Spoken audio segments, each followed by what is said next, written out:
All right, welcome back to our podcast for this first episode on the, I would say, winter / upcoming spring season, second half of the year, down to the wire. And today I have a couple of student athletes and, in my opinion, probably student scholars in a sense. I mean, academically, both of you guys do very well. So I'm introducing today, well, you can introduce yourself to the crowd. You are Alex Bosler. Chloe Staffen. And both of you currently right now are active in sports for the winter season playing basketball, correct? Yep. And looking at going to, where we're at today, you guys have the MAAA tournament coming up in about a week or so. Both of you guys have been playing now well into this season, probably more than a little over the mid-range. I think the boys are 8-8 right now, girls are 6-10, something in that regard. So with that going forward, I think you guys have a couple games this week? Yeah, we have two. St. Vincent on Tuesday at St. Vincent, and then Fredericktown on Friday, which is at Fredericktown as well. And did you guys play yesterday? Mm-hmm. And that's it. You guys are done until next week, right? So you get a kind of a break. Mm-hmm. Yeah, awesome. So looking at, kind of where you're at right now, you're a senior, Chloe, this year, and you are a junior. So you're at two different stages right now. But one stage you guys are definitely at is playing ball. And I look at having you guys come in as I've watched you guys play and called a couple of the broadcasting, I should say, games that you guys have played. I've noticed that you guys are very much, one of the leaders on the team, whether it's by action or whether by words. So I called you in to kind of talk to you, pick your brains, and just learn a little bit about you. So let's start with Alex. Looking at this season coming in, what are your thoughts right now? Man, it's interesting, right? Because you think you always are striving for the best, right? And you don't so many games can be different from a losing point, but I think it's just taking something out of every game, even if you lose, because it always can help you later, because you'd want to be the best during, like you said, coming up the MAAA conference, or just the district championship, which is late February, right. Early March.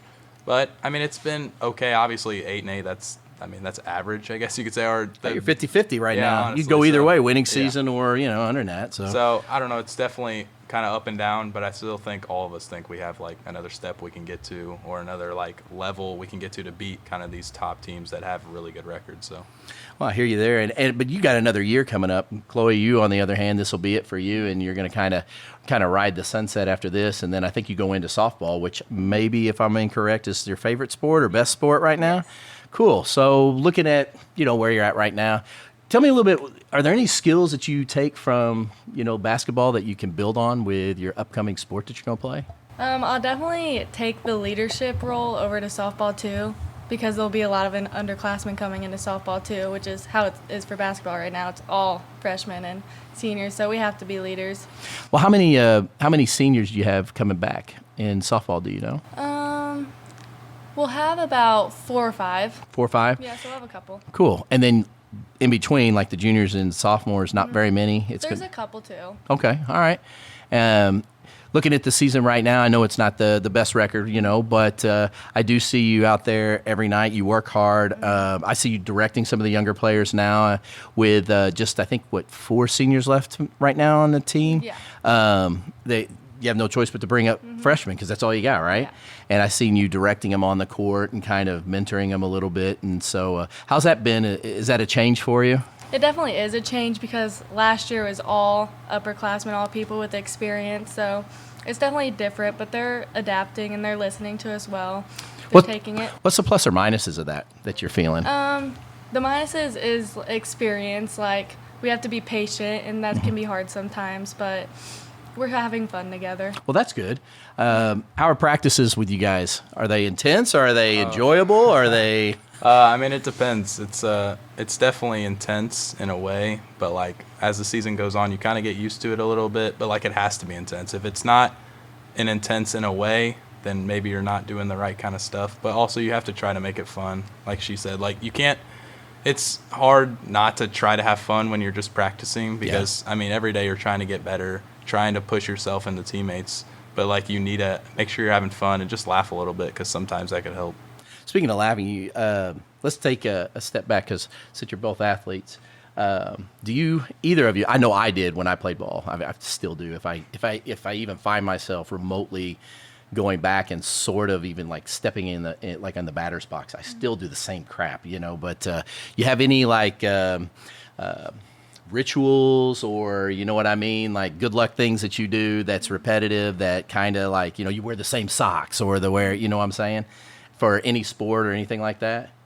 Man, I'm not a big superstitious guy. I try not to be, just because if you really are, I feel like it's kind of weird because you might have a game where it's like you play bad and you're like, oh, maybe I did something wrong or I didn't do something.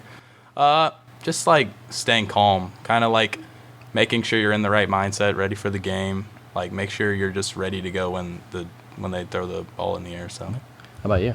I am a very superstitious person. All right, lay it on me. It goes down to little things like what perfume I wear that day. Or really? something little like that. Okay, yeah. okay, I can dig that. It's a okay.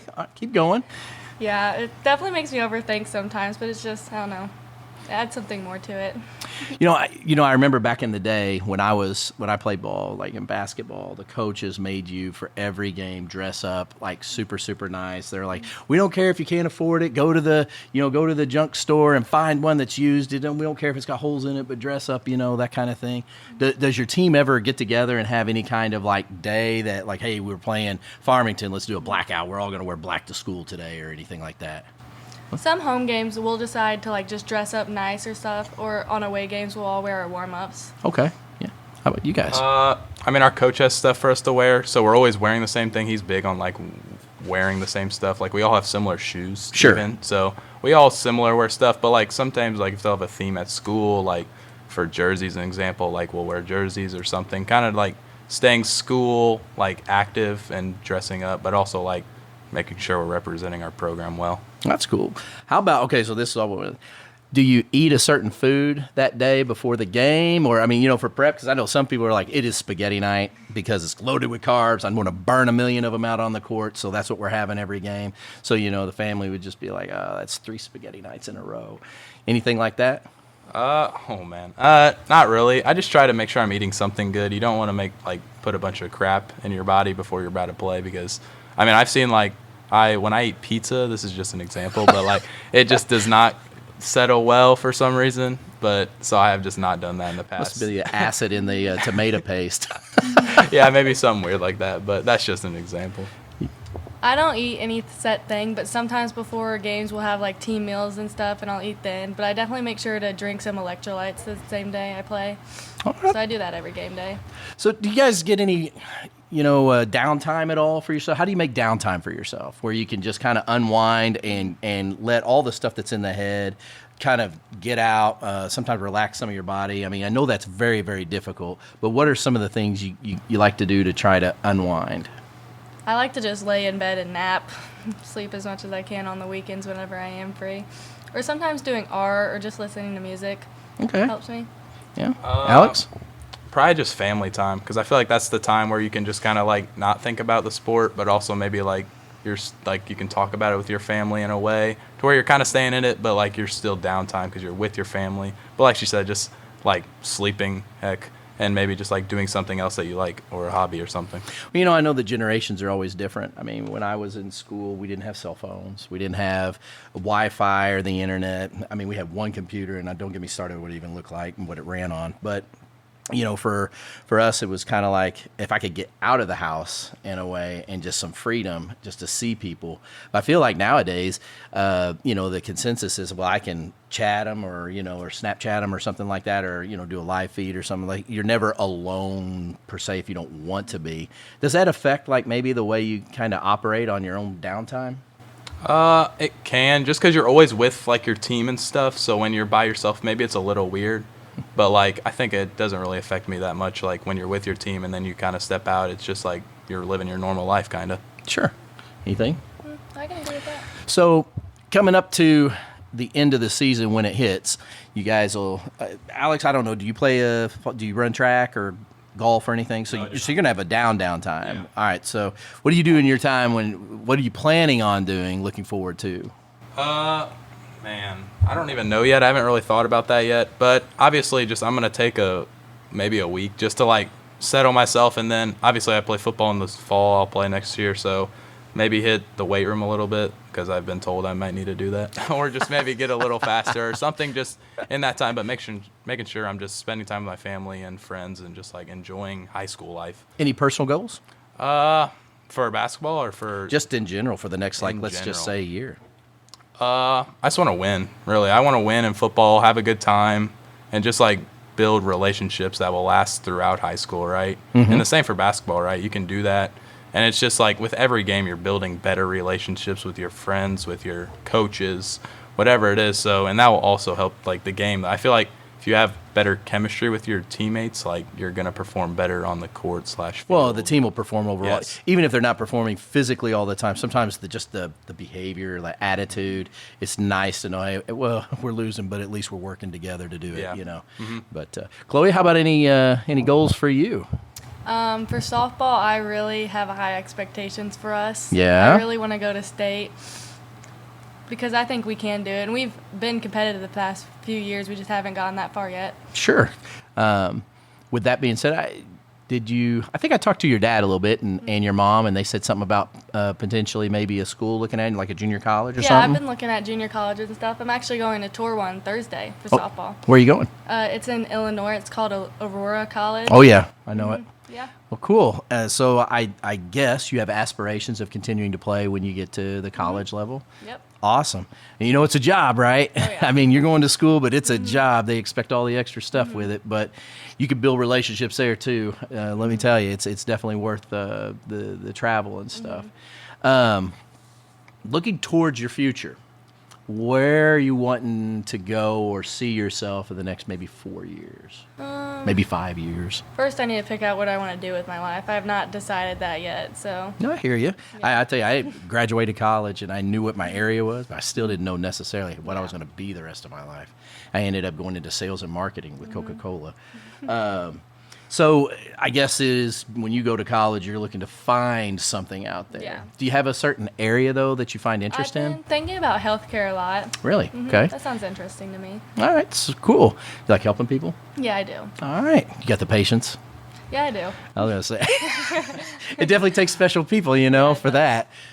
But Alex, how about you? You got any future goals coming up here as far as potential, like what you want to do with yourself in the next 4 or 5 years? Oh man, I've been looking into like a broadcasting or like a journalism. I like to write about stuff that I like sports. Like I'm big into sports. Like when I was a kid, I wanted to obviously when you have a kid, you have bigger aspirations. Like, oh, I want to go play in the major leagues or whatever. But it's Sure. like when I really step back, and especially into high school, I just been kind of thinking I want to stay into sports somehow, but I don't know what I want to do necessarily, what I want to do yet with that, because I love the game. I love games, like any kind of sport. It's so fun to me, the competitiveness and just staying around the game is what I want to do. Well, and I see that a lot with competitive people. They pick areas that they can push themselves, obviously, but then they work with others, and sometimes if they really love it, they want to stay around that venue. Not necessarily living vicariously through your kids someday, but it definitely makes and allows for a broader sense of growth. Especially it's a different type of sport. It's a different type of competition. And who knows, you may end up being coaches on your kids' little league teams or something like that. And fine, you may enjoy that a little bit and build on that, but who knows? So when you do leave to go find your future, are you set on coming back to the area or staying in Missouri? Or are you like, well, it's Florida all for me, or something like that? I don't know. I'm just going to let God just him direct me wherever I want to go. Whatever his plan is for me is whatever I want to do kind of. So if that's staying in Missouri, then it is what it is. But if I have to go somewhere else, then I am a family guy, so I'd like to stay kind of close. Around family? Yeah. Because I think it's going to be hard when I have to leave my family. But you have to do it at some point in your life because that's just how life is. Yeah. But I don't know, just whatever his plan is for me is what I'm going to do. So, Chloe, how about you? Yeah, I agree. I would like to stay in Missouri, but I love to travel, so I definitely want to go to a lot of vacations and explore a lot of places, but mainly stay here. Man, you could be a traveling RN or something like that. I mean, just yeah. a month here and a month there, and wow. That could be kind of fun if you're adventurous in that way. It's pretty cool. Well, all right. Well, I appreciate you guys taking time and skipping class. I know that was really difficult to come in and just kind of answer some off-the-cuff questions. I appreciate everything that you guys have been doing for the school and as athletes. And I continue to enjoy watching you guys play and grow. And it's definitely a privilege to call your games. And I look forward to seeing you finish out the season at a higher level than you are even right now. Okay. Appreciate it. Thank All you for right. letting us go. Okay. Take care. And that was Alex Bosler and Chloe Staffen, both athletes and academia nuts here at the school representing St. Genevieve. Appreciate them coming in and taking some time to celebrate a little bit about themselves and what makes our school really great is individuals like that. Well, that's all the time we've got today for Down to the Wire. Tune in for our next broadcast when we hit up a number of other athletes and sports that are going on right now and kind of get the lowdown on what makes them tick and what their thoughts are and their goals and how they're looking to achieve them. Take care.